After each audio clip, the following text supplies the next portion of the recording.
Attention auto workers. Kamala Harris wants to end all gas-powered cars. Crazy but true. Harris's push requiring electric only is failing big. And Michigan auto workers are paying the price. Massive layoffs already started. You could be next. Well, that ad isn't exactly tethered to the truth, but it is an election year, and a lot of untruths are being spoken by a lot of people on both sides, to be quite honest with you. But to say that electric vehicles are bad for America is something that I really can't get aligned with. What about all the jobs, the thousands of jobs that electric vehicles are providing in a number of states in America? Well, I'm bringing a guest on today to talk about that. He's actually the founder of the American EV Jobs Alliance. And he's going to talk about what he's doing to try to get the word out to let Americans know that we shouldn't be afraid of electric vehicles. They're actually good for the economy and are going to provide thousands and thousands of jobs. Jobs in particular in states that matter a lot in this election. Now, all the states matter, but quite honestly, we know the election, when it's a tight election, is usually dictated by what 5 or 6 states vote.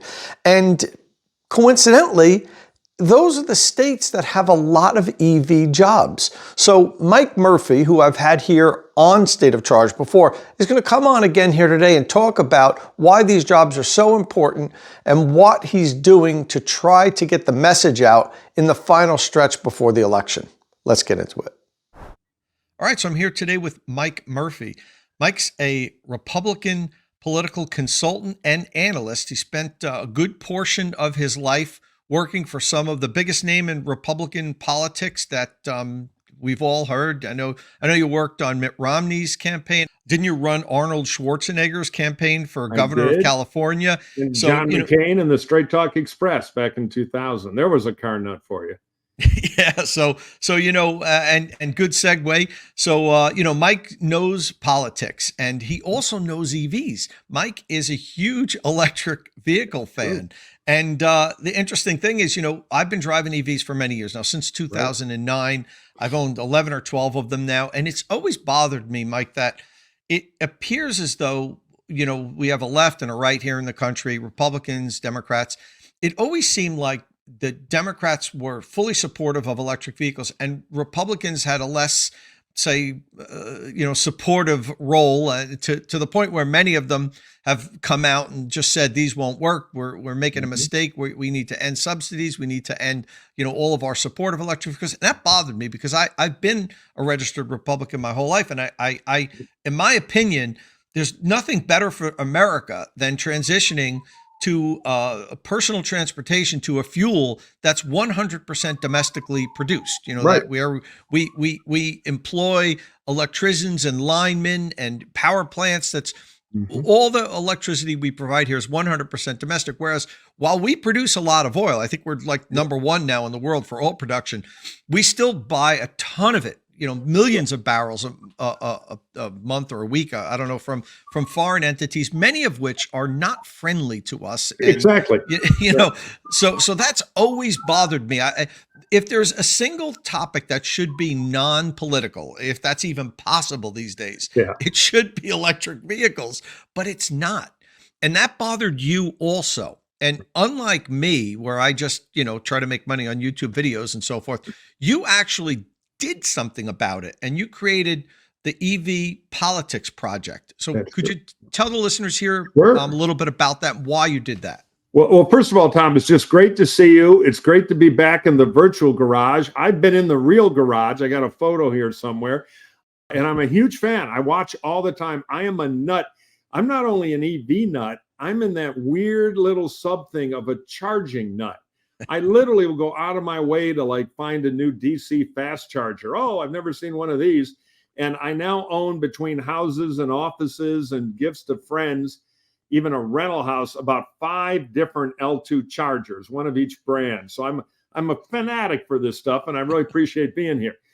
So I grew up in Detroit around the car business, and I agree with everything you said about, boy, people are trying to blow up stuff because they hate us. Why are we paying for the dynamite? When did that become a smart move for America? I also like North American manufacturing. And, auto industry jobs put a lot of people in my hometown of Detroit into the middle class. And so my grandparents were auto workers. I've had the whole story. So it really irked me when someone, and I've worked for a lot of Republicans over here, a lot of the senators, I know how that world works, started spouting off about how bad EVs were. And we have politicized them. So I decided at the end of last year, enough is enough.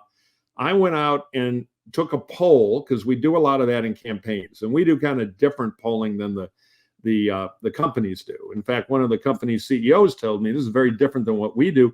We want to know how many cup holders people want to fit in how many baby bottles in the cup holder. We don't ask people if they're Republican or Democrat, but now that's becoming the number one thing almost half of the car market starts to judge EVs on, because they have become, and we talked about this in the earlier video, super political. So I started evpolitics.org, which its technical name is the American EV Jobs Alliance, because a lot of what we try to do when we have websites for both. You can check out evpolitics.org or American EV Jobs Alliance. We're trying to move the debate to good for America, and here's why. Get the politics out of the EV fight. And it's not easy. We've been tracking, and this is on our website and the blog. You can find a lot of information there. We also have kind of a fun quiz you can take about EV myths. But on the blog, we've been tracking every television ad run in the campaign that bashes electric vehicles or supports them. Bashing is outspending and supporting about 50-1. So we're running an ad in Michigan, but we're being blown away mostly by the Trump campaign and the Republican Party, because they're running over $9 million of advertising in the critical must-win state of Michigan, bashing electric vehicles. And I think the Harris campaign, which has essentially been pretty well run, has done a terrible job responding on this. They've let Donald Trump really hurt him politically. And we just did a poll in Michigan to kind of track this, and I'll give you the numbers. This is a poll of Michigan voters in a tied race that may decide the presidency. And this was 4 days ago.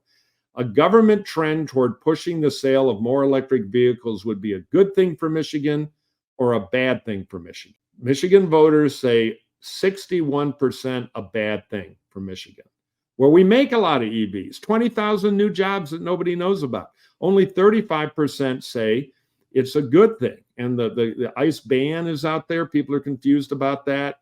You can go down the way, and people might say, oh, it doesn't matter. Well, we've got 49% of the electorate in Michigan says the candidate's position on electric vehicles will influence your vote this year.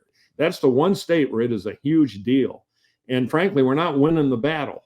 Now, next year, we'll have a new president, and we'll start to unsort some of this stuff. But politics has totally jammed this up. And it all goes back to the early, we've talked about the famous polar bear ad, how these things were originally sold as environmental smugmobiles, essentially. And some early adopters, I get it, I believe in climate change, but in American politics, that's a 60-40 break. So when you make the car about making a political statement, instantly you build a wall between between the vehicle and all the great attributes: no gas, less maintenance, drives fast and fun, and the customer, which is never how you're going to sell something. So we have a lot of work to do, or the big winner is not going to be Donald Trump or Kamala Harris. It's going to be China. Most Americans, we tested this too. We did a national poll we haven't released yet, because we use this polling to try to smarten up politicians and inform the debate. That's how we do campaigns. A third of American Republicans think the U.S. is the world's #1 car producer. Another third thinks we're second only to Japan. Nobody in the electorate has any idea of the Chinese threat to wipe out American auto manufacturing in the next 2 decades, which is very real. Ask any auto CEO, you talk to auto people, you know the story. But most voters don't know. Once you tell them that, they get very concerned. So we can move some of these needles, national security, manufacturing, but we have work to do. These things have become political, and right now Trump's scoring on that demagoguery in Michigan. If he wins Michigan, he's very likely to be the president. Yeah, it's something that, we've got about 5 or 6 states that basically determine who the president is. You could pretty much map out where most of the other states are going to land in a tight race. I mean, there's been blowouts where, Right. Republican states have voted Democrat and vice versa. But, in a tight race like we have here, we've got those 5 or 6 states, and Michigan is absolutely one of the most important ones. And it saddens me to think that, 60% or whatever that you mentioned of the Michigan people that participated in this poll, have such a negative view of electric vehicles, when it's such an important industry to the people in Michigan. And, it's not as if we can put the genie back in the bottle. We are transitioning to electric vehicles. I am 100% certain of it. It depends on how quickly that happens. And if the US automakers don't do it on the same timeline as the Chinese and even some of the European manufacturers, they're done. And, the Michigan voters need to understand this, and need to understand that now is the time to put money into EV manufacturing, because if you don't, you won't be able to catch up. It will be too late. We will cede the entire industry. And then, how bad would that be for your home state to have, 20% of the auto worker jobs that we have today in 12 years from now? Not only there, Missouri, Georgia, South Carolina, North Carolina, Indiana, it would wipe out the industrial Midwest. Here's another poll question, this time from a poll we did of only Republicans across the whole country. Do you agree or disagree? The U.S. needs to be one of the world's leading manufacturers of automobiles and trucks. 90% agree. Everybody thinks it's important. But here, the rest of the world is moving rapidly to EVs. True or false? Disagree, 76%. Wow. Total denial, only 24%. And then again, we say the move to EVs has brought a lot of new factories and jobs to my state. And we oversampled Georgia and Michigan, which have really scored big on new jobs. And it's been good for the state economy. Agree, Republicans, 14%. Disagree, 86%. EVs are being forced on us by liberals in Congress with their mandates and liberal big government environmental policies. 84% agree. So the EVs have become stuck, and every minute that goes by where we're fighting ourselves about denying the future, China builds another auto plant. Nobody on this poll, we asked them, how many cars does China make? They have no idea. They think US is still number 1 or number 2. It's us and Japan and Europe. They don't know we're 4th. Yeah. So the good news is we have a story to tell. And I've been pounding on a lot of industry doors saying, every day we don't tell it, we're losing here. And it's interesting. Some companies totally get it and have been quite supportive of us. Others, not so much. And the ones who've been supportive of us, all of whom are, I would say, more at the cutting edge of EVs, and this includes some of the traditional companies, they kind of, check the door and the window and then say, there are some people in our industry who are rooting for EVs. They just want to make money for the next 5 years on ICE. Then they retire, they're rich. They don't care.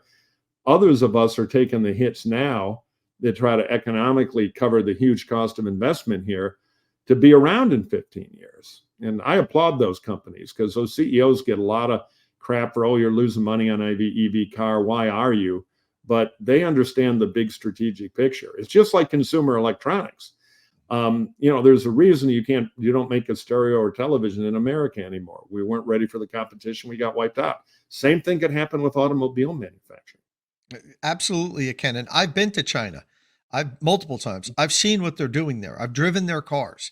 And I know we have these very stiff tariffs right now, and on Chinese vehicles. It's makes it not feasible really economically to currently import a Chinese vehicle. But that's a temporary move to try to just say, okay, we need to figure out what we're doing here. That will not last forever. They will get their cars in this country one way or another, even if it means building plants in Mexico or, even in the US, if they end up buying some land and building the cars here, it's still going to be Chinese automakers. It's still going to hurt our U.S. auto manufacturers. And, and our allies, the Japanese, Koreans, Germans.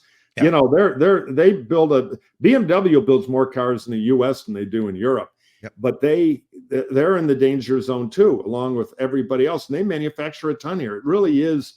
We're a huge manufacturing center, and we're 10% of the world market, but we're the most lucrative 10%, where everybody wants to be.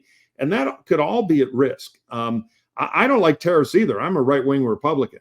In the short term, though, when China's policy, it's not like when Japan came in the 70s. They're an ally. That was tough competition. They caught us asleep, and eventually we got over it. The Chinese are not an ally. You know, they're dangerous, and we got to coexist with them peacefully. But if you and I 5 years ago, we showed up at Beijing and said, hey, comrades, we're Chinese. We would have had to wear disguises.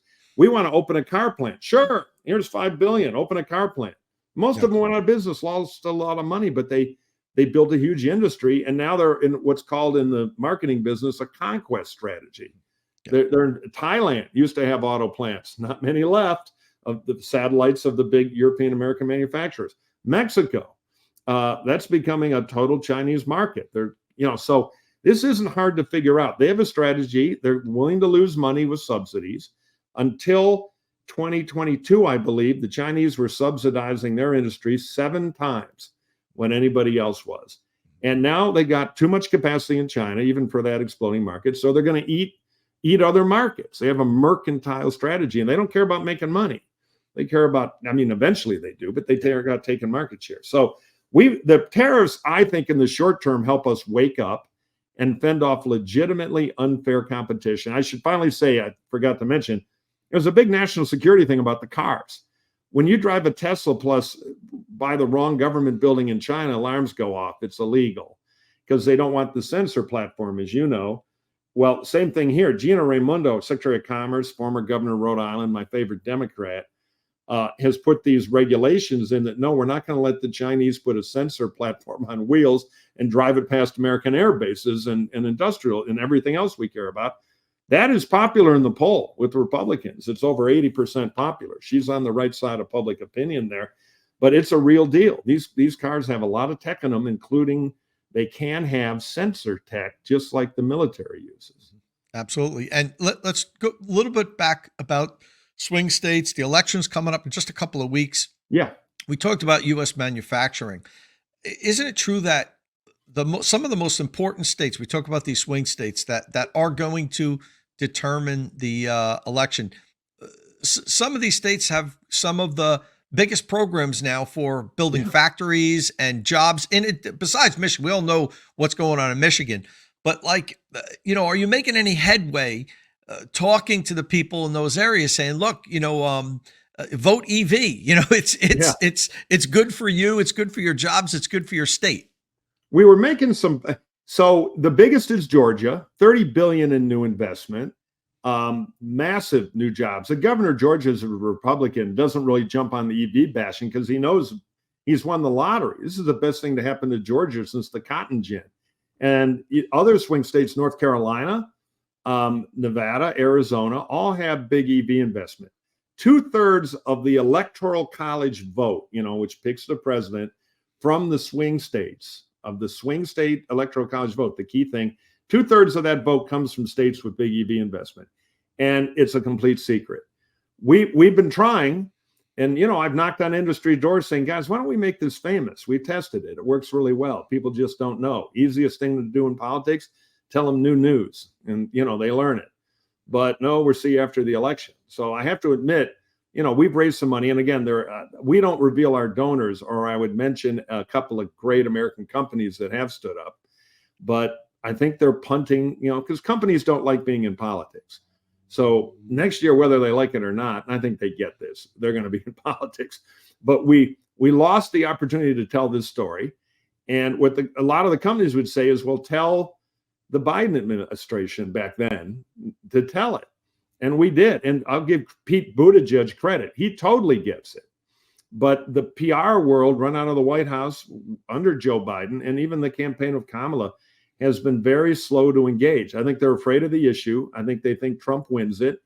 And Trump used that opportunity to go dump $1 million. And we should look at the ad in Michigan beating the hell out of EVs. Attention auto workers. Kamala Harris wants to end all gas-powered cars. Crazy but true. Harris's push requiring electric only is failing big, and Michigan auto workers are paying the price. Massive layoffs already started. You could be next. President Trump's committed to protecting America's auto workers, standing up to China's unfair trade, fixing the economy, and ending inflation. I'm Donald J. Trump, and I approve this message. Yeah. And it's interesting because now one of his biggest single donors, it might even be his biggest single donor at this point.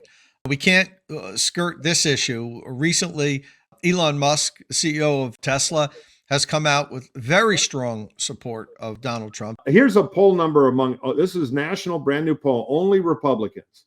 We ask candidate questions on people like Elon. So do you have a favorable or unfavorable or neutral opinion of Elon? Favorable 59, that's pretty good. Unfavorable 20, neutral 21. What's your impression of companies that only make electric cars, SUVs, and pickups? Favorable 11, unfavorable 57. So he's gone from kind of EV Jesus to Sean Hannity. Republicans love him. The more you hate EVs, the more you like Elon. It's a total reversal. Now, that means if Elon wanted to, he could help with Republicans on EVs. But, you know, he has not turned on that radio station, so to speak. He's doing pure MAGA stuff. He's close to Trump. People say maybe that'll make Trump soften his anti-EV rhetoric after the election. Maybe. But, you know, Elon's basically argued no subsidies. And the reason is, one, he has a great business, which he's not talking about, selling credits to companies that can't meet certain mileage limits. That's all cash. It's the most lucrative thing Tesla does. And it's I remember I bumped into in Washington, you know, I live in LA, but I worked in DC for a long time. I bumped into a big tobacco company lobbyist once. I said, what are you doing here on the Senate side on the Hill? Oh, we're lobbying to ban cigarette advertising. I said, but you're a big tobacco company. He goes, yeah, we're the biggest, 60% of the vote. So if we ban the ads, none of our competitors will ever have a chance. We're a monopoly and we'll make twice as much money. Got to ban. He laughed his way down the hall. That's kind of like Elon. I want to cripple everybody else. And I want to keep the subsidy, well, the credits for selling people stuff while I get a monopoly. So generally Republicans like competition. And if the Chinese are playing a subsidy game in the short term, we got to play it too. But I'm not sure Elon's on that ticket because he's got a massive amount of manufacturing capacity in China. And he's only there because Chairman Xi allows them to. They can take that plant in a day if they want to. And one day they might. Yeah, well, Tesla was actually the first automaker that was allowed to open up a factory without partnering with a Chinese company. I think that the Chinese company had to own majority stake, like 51%. And that's why you see General Motors, Ford, Mercedes, BMWs, all the big guys, they're all manufacturing in China, but they're under partnerships with the local brand. And Tesla was the first company that was allowed to go in there. There's a lot of different theories as to why they let him in there. I think part of that was they knew that Tesla made good electric cars. They knew that it was, you know, that the company was expanding and that the factory more or less would be certainly building a lot of vehicles and having a lot of jobs. And I also think he wanted to poke the local Chinese companies to say, look, you know, I'll let somebody come in here that makes better cars than you do. You better make better cars. Right. I think that was all part of it. I remember talking about this a lot when they first got that license. It was interesting. And now I think it was smart. I mean, they basically told the Western companies, come on in here and make billions of dollars in a local partnership. And they all did. GM, Volkswagen, Mercedes, BMW, they all piled up fortunes and easy profits for 5 or 6, 8 years. Then the Chinese said, thank you for teaching us how to make cars. For the next 100 years, we're going to eat you like lunch. Yeah. And if you look, Michael Dunn, who's a good expert in this area, former GM guy, worked abroad, you can go to his website. The foreign market share, the Europeans who've done well there, the American companies, particularly GM, they're in a nosedive in China. Because the Chinese have built brands now that can't only compete there, they would love to be eventually in Kansas City. And you know, so we taught them how to do it, and now they're going to have a run here, and their government is behind them because they will subsidize them to the moon. So it's a very tough problem, and it's the absolute wrong time for our internal politics, where it's all I'm right, you're evil, electric cars are Biden devil mobiles, to get in our own way here, because if we do, and we can't compete, and the Fords of the world who are trying hard, I give Ford a lot of credit, of course, the Rivians and and others, Lucid in their limited scope, but hopefully growing with the Gravity. They got to create world-beating cars at a price. I mean, Farley jokes he's got a facility in California where his card as CEO, his ID card, won't even let him in. You know, it's so secret. To try to build the cars they're going to bet the company on worldwide. You can't live just selling in this market. It's the best market, but it's not the biggest. And if you're bottled up here, you know, you want to go read the history of British Leyland or something. You can't do it on a domestic market alone, even the best one in the world that we have. Yeah. So it's so important for America, yet politics are throwing a big monkey wrench into the gears here. And we have time. We can turn it around. Our tech is still pretty good. I think our guys can catch up. Chinese don't really understand the U.S. market. Some of the stuff that works there, the little metro cars, some of the software gadgetry, not as good. They don't know the safety stuff, but you know, they're going to learn. And we got a little breather here to compete. But if our politics are the enemy of our interests, regardless of Republican, Democrat, conservative, or for national security and other reasons, we want to be successful in the jobs of the future. Or, you know, sure, we can become an official massage therapist for the rest of the world, not build anything anymore. And, you know, I had a big CEO tell me, hey, if we don't get our act together in 15 years, when the Pentagon calls me up and says, I need 1,000 tanks, I'm going to say, call Shanghai. I can't do it. I don't got the capacity. I don't have the machines. So, Mike, I mean, we've got 2 weeks for the election. You've only got a little bit more time to try to push the needle, to really show people what the importance of EV jobs are. What are you doing out there? You're running ads? Are you? Yeah, if you go to AmericanEVjobs.org, you will see some advertising, particularly a job spot we ran in Michigan that may wind up to another swing state depending on funding. We had about 1 million plays of that ad to 100,000 targeted swing voters who care and live in areas connected to the auto industry and manufacturing in Michigan. So we gave it a big shove. The problem is the party committees have a lot of money and they're shoving the other way. We're also providing useful messaging information about how you can talk about EV stuff and not be on a defensive with your voters. So we're doing a fair amount online. We're active in Michigan. We're eyeing Georgia. But, you know, the clock's running, as you say. And I spend a lot of time ringing my tin cup, trying to get some money out of the big Democratic organizations. They all love the program, but then, you know, hard to get. And I'm leaving a lot of messages. Hey, BMW, return a call. You know, we had a great meeting and then they went silent on me. So we're slugging away, but the battle is now going to move till after the election. You know, a lot of the vote is already in process now. But, you know, I would encourage anybody, we don't make any money from this stuff, but be visible. You know, we need to be a visible vote. We need politicians to know that there are now, you know, many, many people driving these things and we like them. Also, chew your local dealer's ear off. There's, in the traditional car company, there's a lot of dealer resistance. And I get the dealers who don't like EVs, more investment in the service department, less service, less profits there. It's a key part of any dealer. But dealers care about their local reputation and they need pressure to, you know, get in gear here and not go for the easy bucks in the next 24 months. Because this is a fight for the survival of American auto manufacturing. There's nothing less than that. And by the way, try the cars out. I think people who watch this channel know they're a lot of fun to drive. So we're slugging away, and we have a lot of stuff you can share on the website with people. You can bug your friends and family about this because we're up against ignorance more than anything else. And then finally, I should plug, we have a podcast.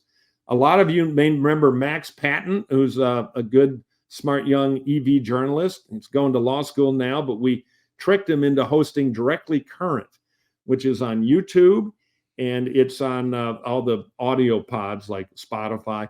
Anyway, we talk about the politics of EVs. We've had David Axelrod, my co-host on Hacks on Tap, our political pod, and ran Obama's campaign, one of the smartest guys in the Democratic Party. He's trying to figure out which EV to get. So we've taken him as a project. He's been on it, a bunch of EV experts, and a new episode up now, Secretary Pete Buttigieg. And he'll talk about where are the damn EV charging stations and other good questions that he had good answers for that Max asked him. So Directly Current, check it out every week. It's kind of campaign headquarters for what's going on in EVs.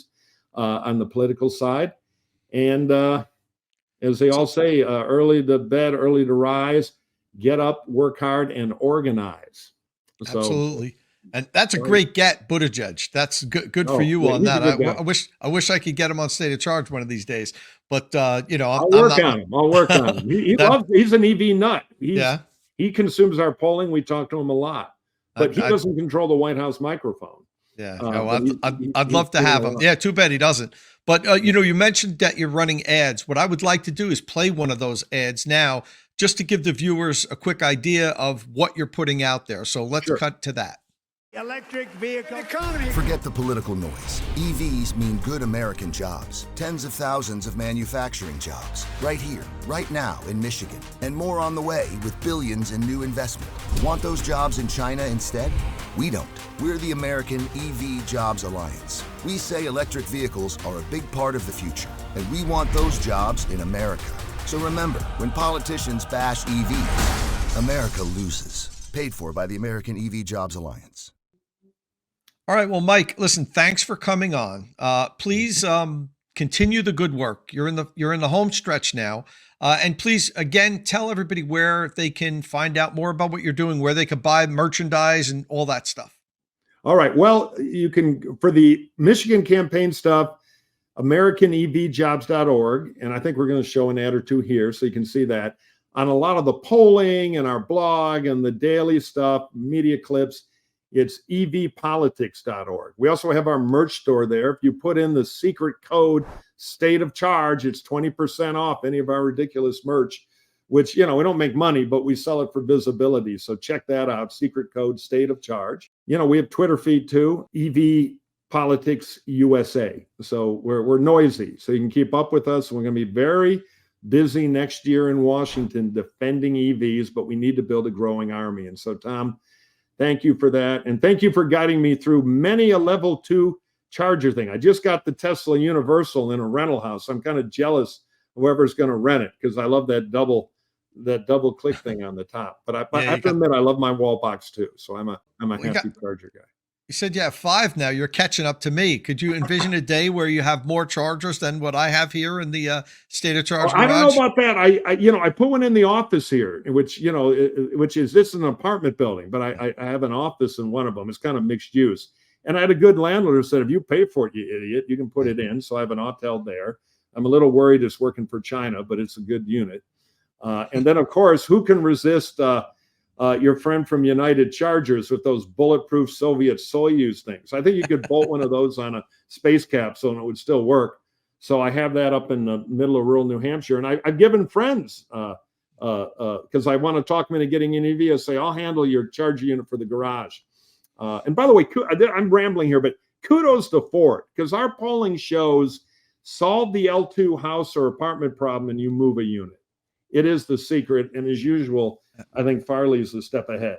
I've been trumpeting that for a while. And what Mike is referring to is Ford just announced, at least for the next 3 months, they might extend this program. Yeah, they should. If you buy any of their all electric vehicles, the Lightning, the Mach-E, the E-Transit, they will give you the charger that's on the wall behind me, Ford Charge Station Pro, which is an 80 amp bi-directional charger, costs $1,300. Mm-hmm. And they'll also install it for free, a standard installation. Obviously, if you have a complex installation, you'll have to pay the difference, but they'll give you the charger and a standard installation, more than a $2,000 credit, and they'll install your home charging, which is what these companies should be doing, incentivizing home charging rather than giving free charging programs for public charging. We need public charging for road trips and so forth and so on. But if you have the opportunity to charge at home, that's where you should be charging. And Ford, by eliminating that problem where people, well, I might get an electric car, but I don't know if I have the right electric in my house. I don't know what to buy, how to install it. They remove that problem. That's a great move on Ford. More OEMs should do that. And thanks for recognizing Ford, because it's a good thing that they did there, Mike. Yeah, I think hopefully monkey see, monkey do, and the other retailers will figure that out. This may go on the cutting room floor, but I want to tell you one quick story to wrap up. So every year I drive a car across the country to New Hampshire, where we have a cottage for the summer with my family. We live in LA. So we have a Volkswagen ID4. I drive a BMW iX, but I take the ID4 back and forth. So I took it back and forth across the country this time. No Electrify America problems except for two. Dramatic improvement. One in Genesee, Illinois, where the whole station was dead. And I was like, great, I'm going to get stranded. But I found on the app, the PlugShare app, if I go south 20 miles, there's a small town with a Ford dealer with fast charging. So I took a beautiful drive through southern Illinois. I think it was Kankakee I wound up in. Gustafson Ford, small Ford driver, moving a lot of F-150s and 350s. And that guy, a third generation Ford dealer, wrote the check and had fast charging in the back. And, you know, it was almost moving. And there were people charging there because the guy committed to the future. And that's the reason his family's been in the Ford business a long time. And, you know, I talked to one of the guys there. He goes, no, we're proud we did this because, you know, we're proud of what we sell. And that's the spirit more of these dealers ought to have. The other bad charger was the last one. I get to New Hampshire, a bunch of Quebec plates of tourists lined up, and there's only one working unit, Electrify America. Luckily, the next night, I had a meeting with my old friend, the governor. And so the poor guy wanted to talk about his great political career, got 20 minutes of, you idiot, you don't have chargers at work. And he said, nobody here wants them. Have you ever heard of tourism? I know how to cuss in French Canadian now. You had 10 people lined up screaming. Vermont does it, you know, and anyway, on and on. So I don't think I'm getting a Christmas card from my old friend Chris Sununu after being harangued. But the bottom line of the story is, one, kudos for that small town Ford dealer, Gustafson. And two, the cross-country trip was pretty damn easy with Electrify America. And they get so much crap, I figure I'll give them a salute. Yeah, no, that's good to hear. And I've noticed too that I've had better experiences with Electrify America. They're upgrading some of their sites to the newer chargers. And also there's a lot of other infrastructure getting installed. And I think that's taking the pressure off Electrify America. They were really the big dog for a while, other than Tesla chargers. But now that their EVgo is going a lot on, there's other networks installing DC fast charging. And don't forget, now 3 brands can use Tesla superchargers. I think that's easing the stress off of Electrify America. So the combination of them replacing older malfunctioning units and having a little bit less stress has made a noticeable difference. Let's hope it continues. We have IANA, a new network that's going to be starting really soon. Right. They're going to be putting a lot of money into it. They're going to be like another Electrify America. So I think we're on the right track to improve public charging. But listen, we got to build the cars here. So we need the states that have EV jobs there to understand that and vote with their pockets and vote with their jobs. So let's continue to fight the fight. Mike, good on you for taking on this really important topic, and something that I'm surprised we're not really hearing more of from people on the right, because, you know, it just seems like, are they afraid to be ostracized if they take on this, you know, the cause and side with the evil Dems that electric vehicles are our future here? I think that's part of it, but we need to understand, we need to make people understand electric vehicles are the future. They're the future of American automobile manufacturing, and we won't have American automobile manufacturing if we don't understand that now and invest in it. Because there's room for ICE powertrains. You know, all this ban stuff is horseshit. It's just try one, drive one. You know, and let's get the politics out of it. So thank you, Tom, for all you've done to support and help us. It's always great to be here. And thanks for fighting the good fight, and thanks for coming on again, Mike. I really appreciate it. Good luck, and keep up the hard work. You're in the final stretch now. Thank you, my friend.